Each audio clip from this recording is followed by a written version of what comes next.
You call that a real job? Vivian's shrill voice cut through the tense silence at the dinner table like a knife. I flinched, my fork clattering against the plate. My mother-in-law's beady eyes bored into me, her thin lips curled in disdain. Wasting your days playing around with colors and shapes on a computer. How avant-garde. Across the table, Eli kept his head down, avoiding my pleading gaze. I opened my mouth to respond, but Vivian barreled on, her voice dripping with contempt. I don't know why I even let you stay under my roof. At least Eli made an honest living with his finance job before. She trailed off, though the implication hung heavy in the air. Ever since Eli's unexpected layoff and our move into her home, Vivian had wasted no opportunity to demean my career as a freelance graphic designer. "Mom, that's enough," Eli muttered, but lacked the conviction to meet her glare. Hot shame burned my cheeks as unwanted memories resurfaced. The endless job searches culminating in rejections for roles I was overqualified for. The forced smiles as I explained my unconventional career to friends and relatives, their skepticism thinly veiled. But this was a new low, having my passion, my art, denigrated as a silly indulgence within my own home, by my own family. I swallowed hard, my appetite extinguished. I may not bring in the income your precious Eli once did, but my work is still valid. I take pride in it. Vivian barked a humorless laugh. Pride? In scribbling doodles like a child? Her scornful gaze raked over me, cold with dismissal. I expected better for my son's wife. You're nothing but a disappointment, just like... The shrill ring of the kitchen timer mercifully cut her off. Vivian pushed back her chair with a huff. Well, I'd better check on those pies. We certainly can't have those getting overcooked, unlike some people's ambitions in this house. As she bustled away, an uneasy silence fell over the dining room. I caught Eli's eye, desperate for solidarity, for defense against his mother's relentless belittling. But he just gave a small shrug and dropped his gaze, polishing off his plate. The message was clear. He wouldn't risk crossing Vivian, not while we relied on her hospitality. Clenching my fists until my nails dug crescents into my palms, I fought the hot sting of tears. Our situation was temporary, a difficult but necessary path to get back on our feet after Eli's job loss. At least that's what I'd told myself when we accepted Vivian's offer to move in. How long could we endure her toxic presence? I wondered, my dream career already withering under her disdain. As Vivian's barbed laughter echoed from the kitchen, a leaden knot formed in my chest. This was no home, it was a battlefield, and I was shaping up to be the first casualty. The following week, a new domestic routine took hold that made Vivian's true intentions abundantly clear. "You'd better get started on those dishes, dear," she said in a sugary sweet tone after clearing the breakfast plates. "And don't forget to wipe down the counters. We don't want any unsightly stains." I frowned at the rapidly growing pile in the sink, but dutifully began scrubbing away the remnants of Eli and Vivian's hearty country breakfast. Eggs, bacon, the works. My own meal had been a simple bowl of oatmeal, per Vivian's instructions. "Can't have you packing on any unnecessary pounds," she had tittered, patting my arm in mock concern. "Wouldn't want my Eli to regret his choice in wives now, would we?" By the time I drained the sink, Vivian had already vanished to run her other endless errands and chores, leaving me alone to clean the kitchen to her exacting standards. The same went for the bathrooms, the laundry, dusting every nook and cranny until the house gleamed. "You should be grateful I'm keeping you busy," she said when I dared to protest the relentless workload one evening, "with your unconventional career situation." Her meaning was clear. By her reckoning, I was little more than a freeloader without my real job to occupy me. The chores were her way of justifying my presence under her roof. Eli did his part, at least, diligently searching and applying for any finance opening that matched his experience. But his disillusionment after being cast aside by his former employer was palpable. When he trudged home night after night, head bowed in defeat from another fruitless round of interviews, it was Vivian who offered comfort and pep talks. Her cloying reassurances that he had simply gotten unlucky slowly dissolved his self-confidence while driving a wedge between us. "Poor Eli," she cooed, while I scrubbed furiously at a stubborn scorch mark on the stove. It must be so humiliating, having to rely on his dear old mother while his wife contributes nothing to the household. Gritting my teeth, I refused to meet her sly, taunting gaze. I knew full well what her game was, isolating me, chipping away at my self-worth and marriage until I was made to feel like an utter burden. She had taken full advantage of our circumstances, wielding her temporary generosity like a vice to crack me from her son's life. Once shattered, he would have no choice but to turn fully to her for support and approval. The realization struck like a dousing of ice water. My own mother-in-law, scheming against me with ruthless determination. How many of Eli's past relationships had crumbled under her manipulations? No more, I vowed silently, wringing the tattered dish rag between white-knuckled fists. Vivian wanted a war of attrition? She was going to get one. When Eli trudged in that evening, I met him at the door with a grim smile. "We need to talk, in private." His brow furrowed at my tone, but I was done playing Vivian's gamekeeper's prisoner. If she wanted to fight for her son's soul, I would match her fury with a cunning all my own. No more Mrs. Nice daughter-in-law. Over the next few weeks, Vivian's campaign of emotional sabotage kicked into high gear. Not a day went by without some snide remark or underhanded slight designed to reinforce my worthlessness. "Don't you ever get tired of staring at that computer screen all day, dear?" she sneered while I typed away at a logo commission one afternoon. So cosmically unfulfilling. I grit my teeth, refusing to rise to her bait. The client's deposit money was a lifeline in our strained financial situation, one Vivian constantly held over my head. "I'm just worried for your mental health, cooped up in here with no real purpose," she continued with a derisive cluck. "What kind of life is that for a bright young woman?" Thankfully, Eli was out pounding the pavement at another round of fruitless interviews. I wasn't eager to suffer Vivian's harangues with an audience. However, when a promising graphic design opportunity did arise requiring me to attend meetings, she was lying in wait. "You're not seriously considering leaving the house looking like that?" Vivian's shrill voice lashed out as I hurried down the hall, my nicest blouse and slacks neatly pressed. I pulled up short, fingers tightening around the portfolio case. "Meaning what exactly?" "Well, just look at you." She raked a critical gaze over my appearance. "Wrinkled, frumpy, with coin-sized bags under your eyes from hyperventilating over those silly doodles all night." Scalding humiliation burned my cheeks as her words struck home. Between the endless chores and desperate need to prove myself with design gigs, I admittedly hadn't paid much attention to my appearance beyond basic grooming. Vivian's bony arms crossed over her chest, lips pursed in exaggerated disgust. "Is that really the image you want to present to potential employers, dear? They'll smell your slobbery desperation from a mile away. Do us all a favor and spare yourself the embarrassment." The words sliced like a barbed whip, stealing my breath. I clutched the portfolio tighter, blinking back enraged tears as she savored her dominance. I knew playing into her manipulation was exactly what she wanted. But excavating the tattered remnants of my self-confidence proved futile against her relentless torrent of derision. In the end, I canceled the meeting and all future design inquiries, feigning some invented excuse about needing to prioritize the family.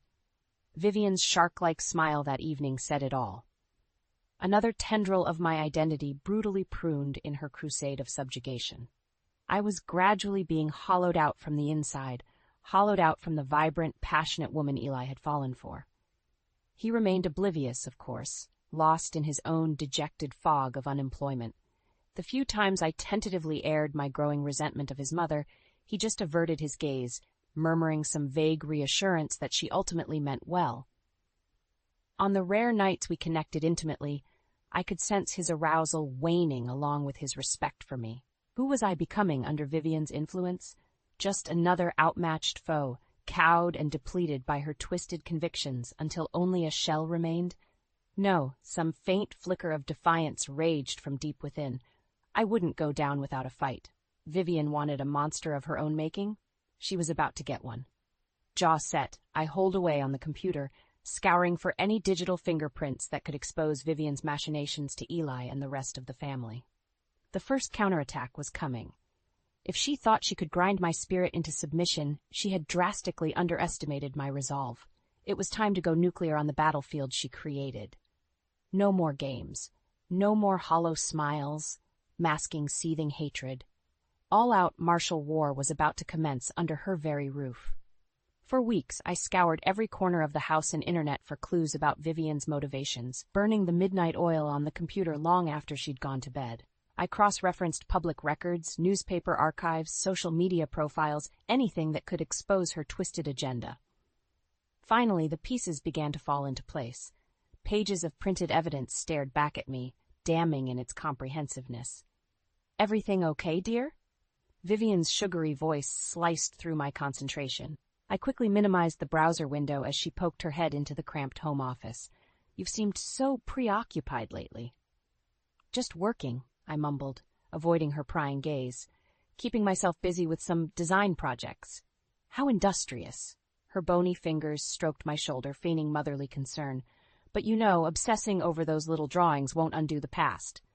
I tensed at her words, wondering if she was baiting me. "Like Eli's failed relationships before you." There it was, the barb I'd been anticipating, laced with carefully calculated venom. I slowly pivoted to face her. "What are you suggesting?" Vivian's cold eyes glinted with cruel amusement.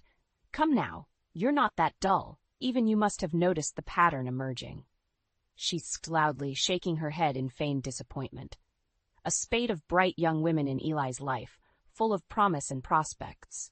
Until gradually, they start drifting away, becoming unmotivated, unambitious, resentful even. My blood turned to ice as she laid out the sickening implications. Those poor girls simply didn't have the mental fortitude to be part of our family, to take on the duties required of an Elliot matriarch. They broke under the strain, or was it something else that broke them? Reflexively, I curled my hands into fists to mask their trembling.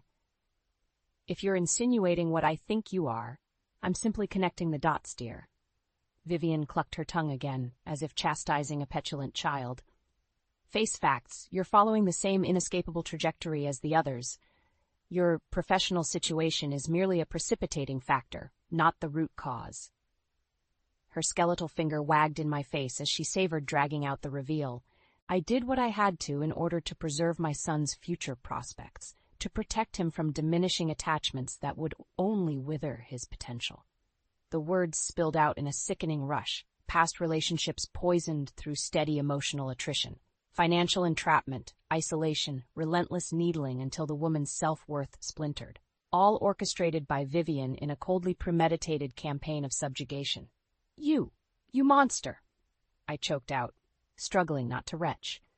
"How could you do that to Eli, to your own son?" "I did it for Eli," she snapped, that familiar flash of contempt hardening her features. "To spare him the heartbreak of making the wrong choice and resigning himself to mediocrity. A mother's love can be cruel at times, but at least I had his best interests at heart." Her serpentine tongue flicked out to moisten her pursed lips. "This time will be no different, I'm afraid. For his own good, you simply have to go." With a final vindicated smirk, Vivian slithered from the room, leaving me to absorb the full, monstrous truth alone. Gripping the computer desk to steady my shaking limbs, I could no longer deny the depravity unfolding in slow motion around me. My mother-in-law wasn't just a manipulative harpy. She was a calculated, silver-tongued sociopath, systematically undermining my identity to its very core. All in the name of keeping her claws firmly latched into Eli's soul, molding his destiny to fit her twisted, narrow convictions. Anyone who threatened that control was simply another target to be crushed and discarded. White-hot rage seared through my shock, tempering into grim determination. If Vivian thought she could cow me into submission like her past victims, she had sorely underestimated this particular adversary. With a trembling hand, I reopened the research files, pages of tawdry deceptions meticulously logged, her own smug digital fingerprints preserved in sickening detail. I wouldn't just confront this sadistic harridan.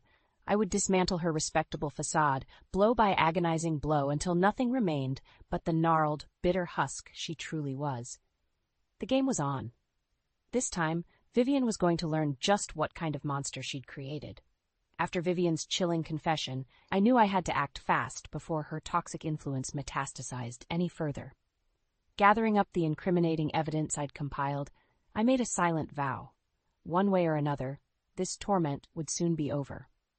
The first step was recruiting an ally on the inside. While Eli remained disturbingly blind to his mother's machinations, his father Nathan had increasingly picked up on the strain she was inflicting. One evening, after another tension-filled family dinner, I caught him alone in the den while Vivian was preoccupied with dishes. "We need to talk," I murmured under my breath, gesturing for him to follow me into the hallway. Nathan's brow furrowed with concern, but he complied without a word. "I can't take much more of this," I confessed in a hoarse whisper once we were out of earshot. Vivian's muffled humming from the kitchen made the hair prickle on my neck. "You know what she's been doing to me, don't you?" Nathan's haggard expression made it clear the truth wasn't lost on him. With a reluctant sigh, he gave a solemn nod. "You're not the first to suffer her special attention. It's a miracle Eli and I have stayed sane all these years." My hands trembled as I clutched the file, forcing the words out in a ragged rush. "It's even worse than we thought. She confessed to sabotaging Eli's previous relationships on purpose. Everyone who got close to him, she was systematically destroying them out of some sick, twisted obligation." A muscle twitched in Nathan's weathered jaw as he absorbed my words. For a long moment, he could only stare at me in stunned silence. "I had my suspicions," he finally rasped, scrubbing a hand over his face. "But to have it confirmed like this—" He shook his head in a slow, mournful arc before squaring his shoulders with newfound resolution. "No more. This has gone on for far too long." Reaching out to grasp my arm, Nathan gave it a reassuring squeeze, his eyes boring into mine with surprising urgency. "You get yourself out of here, you hear? Get somewhere safe while I figure out how to deal with the old bat for good." "But Eli—" I started to protest. "Leave my son to me." He cut me off with gruff insistence. "He's been too deep in her trance for too damn long. I'll make him understand what kind of vile creature he's been defending." A tense silence stretched between us, punctuated by the faint clink of dishware from the kitchen. "Be ready to expose all this at the next family gathering," Nathan continued in a low rasp. "Air out all her skeletons for everyone to see. It's long past time they knew the truth about their matriarch." I could only nod, a surge of gratitude temporarily rendering me speechless. At last, I had an ally willing to stand up to Vivian's tyranny. For now, start making your escape plans.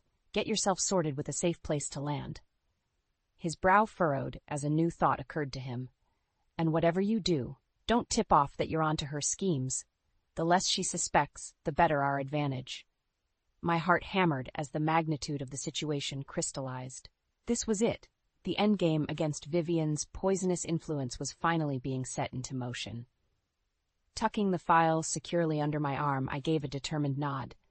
Consider it done. No more skulking in the shadows, letting that wretched succubus grind me down piece by piece. A flicker of approval ghosted across Nathan's stern features. "Attaway, remember, whatever bridges you have to burn on your way out, it'll be worth it. Just watch your back until it's time to strike." With a final grim nod of understanding, we separated, the first shots having been fired in the looming confrontation to dismantle Vivian's toxic dynasty once and for all. Steeling my nerves, I turned towards plotting out the footwork for my escape. The old crone wanted an adversary worthy of her cruelty. She was about to get her deepest, darkest wish. The next few weeks were an agonizing exercise in subterfuge as Nathan and I laid the groundwork for our offensive against Vivian, keeping my hatred simmering under icy control while she continued her insidious manipulations was a Herculean effort. "Dear, you're looking peaky," Vivian crooned with mock concern one afternoon, eyeing my taut expression over her teacup. "I do hope you're not letting stress over your career troubles get the better of you."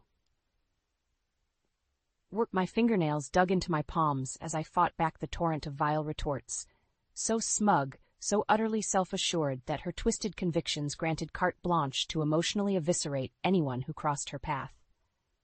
Mercifully, the weekend of the biannual Elliott family reunion finally arrived, providing the perfect stage to execute our long-awaited strike.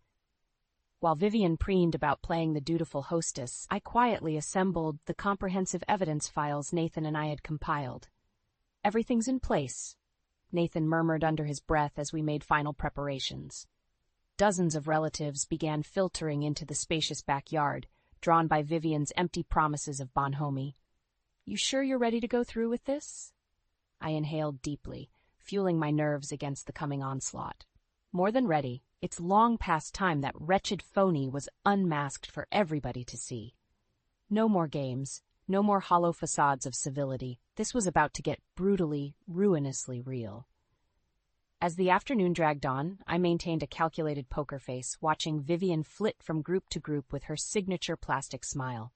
The utter audacity of her public performance after admitting her monstrousness made my skin crawl. "If I could have everyone's attention," she finally called out in a saccharine lilt, waving a simpering hand for silence. "I just wanted to take a moment to welcome you all the Elliott family homestead and—" The droning of her false platitudes tuned out as I caught Nathan's terse nod beside me. Showtime. Striding forward with the file cradled against my chest, I shoved my way into the center of the patio, fixing Vivian with a look of undisguised revulsion. A startled hush washed over the gathering as all eyes turned toward us. "That's enough of your grotesque pantomime, you wretched soulless harpy," I spat, every pent-up syllable simmering with palpable venom. "We're all quite familiar with what a despicable, manipulative monster you truly are." Vivian's staged smile curdled into a look of apoplectic rage. "How dare you?" "No, how dare you?" I shot back, unshakably coldly. "How dare you present this facade of genteel hospitality after all the lives you've mercilessly worked to unravel over the years?"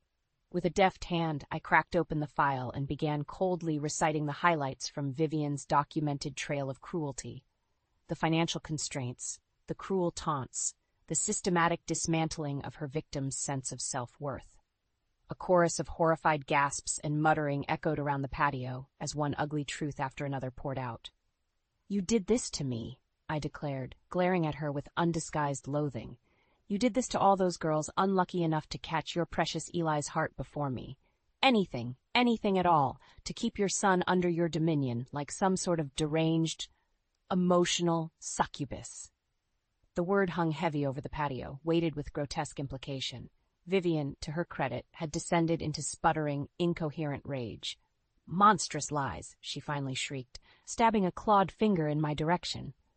"Everything I've done has been to preserve the integrity of this family, to keep us from being polluted by grasping, unworthy leeches like this spiteful harridan." I leveled an icy glare, feeding off the horrified energy rippling through the gathered Elliots. "You can drop the martyr act now, Vivian. We have testament after testament thoroughly documenting your toxic, sociopathic crusade to undermine anyone foolish enough to love your son." I let the damning file drop at her feet in revulsion. "You're an emotional terrorist, plain and simple, and you've been exposed to everyone here for the festering, irredeemable cancer you are." Vivian visibly wilted under the weight of silent condemnation from the surrounding family. One by one, the circle tightened around her, driving the twisted matriarch into a corner like the rabid animal she was. "Get out!" A gruff, furious voice cut through the tension. Nathan, finally free from her web, stalked forward with unvarnished loathing twisting his features. "Get out of my house, you miserable succubus. Your reign of terror is over." In that moment, the indomitable Vivian Elliott shriveled into a pitiable, broken creature. The rank stench of her malignance finally laid bare for all to behold. Satisfaction sang through my veins as I turned to watch her slinking, shunned and disgraced out into the lonely night. My own personal demon had finally been exorcised, and the future, while still shrouded in lingering hurt, finally shone with a glimmer of hope for redemption at last. The days following Vivian's brutal exposure at the family reunion were a maelstrom of turmoil. The Elliott clan, so accustomed to putting on airs of unity and decorum, had been irrevocably fractured by the truth about their matriarch's depravity. Entire branches of the family tree followed Vivian into exile, stubbornly clinging to her perfidious lies out of misplaced loyalty or sheer inability to accept her monstrous actions. Sister turned against brother, cousin against cousin, as age-old allegiances combusted into acrimonious infighting. Through it all, a hollow-eyed Eli could only watch in numb disbelief as the bedrock of his existence crumbled to ruin. For so long, he had been under his mother's diabolic spell, his sense of identity and priorities hopelessly warped to serve her pathological needs. I never truly saw her for what she was," he murmured one evening in a voice leached of all emotion. "How could I have been so blind?" We sat together on the back patio steps, the chilly night air lending a funereal pall. I reached over, clasping his hand in silent solidarity. "Your devotion as a son isn't something to censure yourself over," I said softly. "Vivian's skill as a master manipulator is what blinded you to her true nature for so long." Eli dragged in a ragged breath, squeezing his eyes shut as memories undoubtedly flooded back. The endless criticisms, the insidious needling against every relationship, that relentless push to surrender his individuality. "She really did think she was protecting me, didn't she?" he said at last, anguish clouding his features. In that sick, twisted way of hers, she deluded herself into believing I needed her. Tough love to grow into the man she envisioned. My throat tightened at the naked vulnerability in his voice. For years, Vivian had stripped away his sense of self-worth and autonomy, leaving behind an emotional husk devoid of anything but codependent obedience to her narcissistic whims. "I'm so sorry, Eli," I whispered, feeling the sting of tears, "for not seeing it sooner, for ever letting her get her claws into us like that." His answering look was harrowed but clear. "Don't apologize, not for a second. She's the one who has to live with being a goddamn monster." A terse nod punctuated his words. For the first time I could remember, Eli carried the spark of unflinching resolution in his gaze. The spell was broken, Vivian's influence reduced to so much wasteful toxin being finally purged. Perhaps sensing this pivotal shift, Nathan quietly emerged onto the patio, a haggard older man suddenly freed of decades of emotional shackles. He moved to stand beside us in solemn solidarity. "So it's done then," he murmured in a gravelly tone. "The Dowager demon has been cast into the pit at long last." Eli gave a hollow nod, squeezing my hand tighter as Nathan settled onto the step beside us with bone-weary resignation. "It will take some recalibrating," he continued somberly. "For all of us, but most of all you, son. She didn't just undermine your partners, she systematically stripped you of any sense of self beyond her ambitions. Rebuilding that identity, overcoming those conditioned insecurities, it'll be a daily battle for a while yet." Silence hung heavy between them as the weight of Vivian's psychic toll sank in. So much damage inflicted, so much work ahead to heal the grievous, indelible scars. But her reign of terror was finally, mercifully over. "We'll get through it," I vowed resolutely, clutching Eli's hand with renewed determination. "Both of us, together this time. That cancerous influence is gone for good." A flicker of gratitude warmed Nathan's gruff features as he regarded me. "I have no doubt you will. A burden's been lifted we didn't even realize we were carrying all these years." Rising to his feet with an inscrutable glance towards the house's flickering lights, he cleared his throat. "Whenever you two are ready to start fresh, well, you've got a hell of a lot of personal healing ahead, but at least that path is clear now." Summoning a rueful chuckle, he briefly rested a hand on Eli's shoulder as he moved to retreat back inside. "Take all the time you need, son. That twisted karma has finally unwound. Now it's just a matter of finding which path leads away from its ruins." The night breeze whispered across the yard, carrying whispers of possibility for the reclaimed future suddenly laid bare before us. For the first time in a long while, I allowed myself a tentative breath of hope. Vivian was gone, exorcised. Now the true revival could finally begin. The months following our escape from Vivian's toxic web were an arduous journey of healing and rediscovery. Eli, in particular, fought to remake his sense of identity, to untangle decades of conditioning that had molded him into a hopelessly codependent extension of his mother's malignant narcissism. There were setbacks, of course, nights when the old insecurities would flare up, driving him into brooding funks until I managed to coax him back from that familiar abyss of self-doubt. Her spectral influence lingered like a cancerous remnant, poisoning his confidence at the most inopportune times. But we persevered, leaning on one another through the darkness. I refused to let Vivian's legacy consume us, no matter how viciously and stubbornly it clung to the roots of our relationship. Soon enough, my own artistic passions reignited in the wake of that toxic drought. Commissions and graphic design gigs steadily poured in, each completed piece chipping away at the rubble that Hag had strewn across my self-worth. "You're really starting to hit your stride," Eli murmured one evening, studying my latest logo mock-up with a contemplative gaze. "This work, it's undeniably brilliant, Marla. No vile opinions can refute that truth anymore. The unveiled sincerity in his voice washed over me like a soothing balm for the old, barely healed wounds. Gone was the meek, beaten-down husk of a man who had meekly abdicated his identity to Vivian's depraved whims. This Eli was revitalized, newly confident in voicing his convictions, without the looming fear of displeasing his manipulative parent.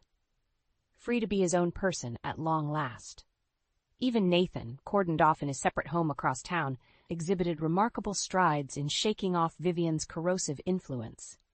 Some evenings he would stop by unannounced, hell-bent on reconnecting through the simple joys of family he had been deprived of for decades. "So this is what an Elliott matriarch should truly be," he rumbled approvingly as I dished up plates of homemade chicken parmesan, his first taste of my cooking in years. One whose passion centers around bringing people together rather than, well, you know. Eli and I exchanged a loaded look, both of us intimately aware of just what kind of matriarch Vivian had been, the kind whose legacy we were both still working to extract from our psyches. "It's a work in progress," I said with a tight smile. "But that's a good problem to have, building something nurturing out of the rubble she left behind." "Amen to that," Nathan replied gruffly, tucking into his meal with gusto. Occasionally he would grunt an appreciative nod between hefty bites, as if committing every tender, zesty forkful to memory. Simple family moments like this were no longer to be taken for granted, not after Vivian had deprived the Elliott clan of genuine intimacy and trust for far too long. Over time, Eli's professional life also righted itself in Vivian's absence. A promising financial advising position opened up, and to my immense pride, he attacked the opportunity with a boldness and dynamism that had been sorely lacking under his mother's oppression. "They'd be damned fools not to scoop you up immediately," I murmured as he prepped for the final round of interviews in his characteristic tailored suit. "Vivian's poison is expunged. Now they'll get to see you exactly for who you are." He grinned, that old self-assured charisma rekindled in his eyes as he reached over to squeeze my hands. "And who, pray tell, is that?" he asked with an arched brow. "A strong, ethical man who won't neglect his convictions or family," I shot back, matching his rakish look.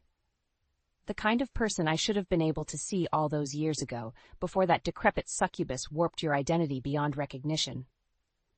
His grin widened into an expression of unvarnished joy and love, the old scars finally mended enough to let happiness pour forth undeterred.